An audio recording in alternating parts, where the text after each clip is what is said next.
তাইওয়ানের দিকে ছুটে যাচ্ছে চীনের এক ঝাঁক সমরাস্ত্র, যাতে রয়েছে সেনা, যুদ্ধজাহাজ এবং যুদ্ধবিমান। হঠাৎ এমন সামরিক পদক্ষেপ নিল কেন চীন? তাহলে কি লেগেই যাবে যুক্তরাষ্ট্রের বন্ধু দ্বীপটির সাথে চীনের যুদ্ধ? কারণ সাম্প্রতিক সময়ে মার্কিন প্রতিরক্ষা দপ্তর পেন্টাগন জানিয়েছিল, তাইওয়ানের বিরুদ্ধে যুদ্ধের জন্য সর্বোচ্চ প্রস্তুতি নিয়েছে চীন সরকার। এবারে কি তাইওয়ানকে রক্ষা করতে এগিয়ে আসবে যুক্তরাষ্ট্র, নাকি চীনের বিরুদ্ধে একাই লড়তে হবে তাইওয়ানকে?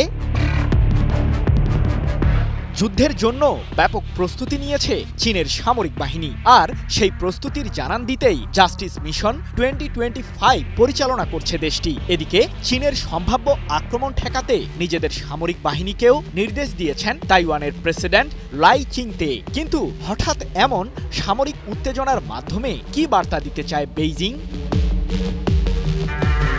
এ প্রসঙ্গে চীনের সামরিক বাহিনীর পূর্ব থিয়েটার কমান্ড জানিয়েছে যে তারা তাইওয়ানের সামুদ্রিক সীমান্তের উত্তর এবং দক্ষিণ পশ্চিমের কাছে সশস্ত্র মহড়া শুরু করেছে, যেখানে অংশ নিয়েছে চীনের অত্যাধুনিক যুদ্ধবিমান, কামান এবং যুদ্ধজাহাজ। মূলত তাইওয়ানের বিরুদ্ধে ভবিষ্যৎ যুদ্ধে দ্বীপটিকে ঘিরে ফেলার কৌশল আয়ত্তে আনার জন্যই এমন সামরিক মহড়া শুরু করেছে চীন সরকার। 29 ডিসেম্বর এক প্রতিবেদনে বিষয়টি নিশ্চিত করেছে ব্রিটিশ বার্তা সংস্থা রয়টার্স।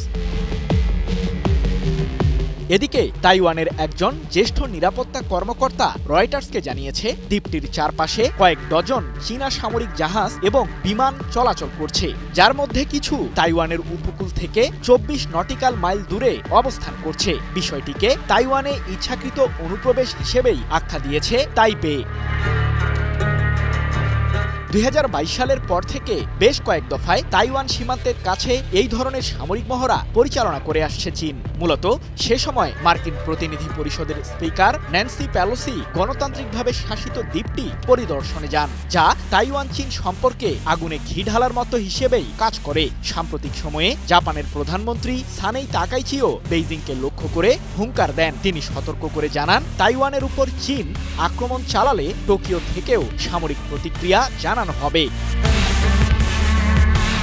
অন্যদিকে তাইওয়ানের সামরিক বাহিনীকে শক্তিশালী করে গড়ে তুলতে দ্বীপটির কাছে সম্প্রতি 11.1 বিলিয়ন মার্কিন ডলার মূল্যের অস্ত্র বিক্রির ঘোষণা দেয় যুক্তরাষ্ট্র, যাকে ঘিরে কঠোর প্রতিবাদ জানায় চীনের প্রতিরক্ষা মন্ত্রণালয়। আর এই ঘটনার পরই মূলত নতুন করে তাইওয়ান সীমান্তের কাছে সামরিক মহড়া শুরু করল চীন।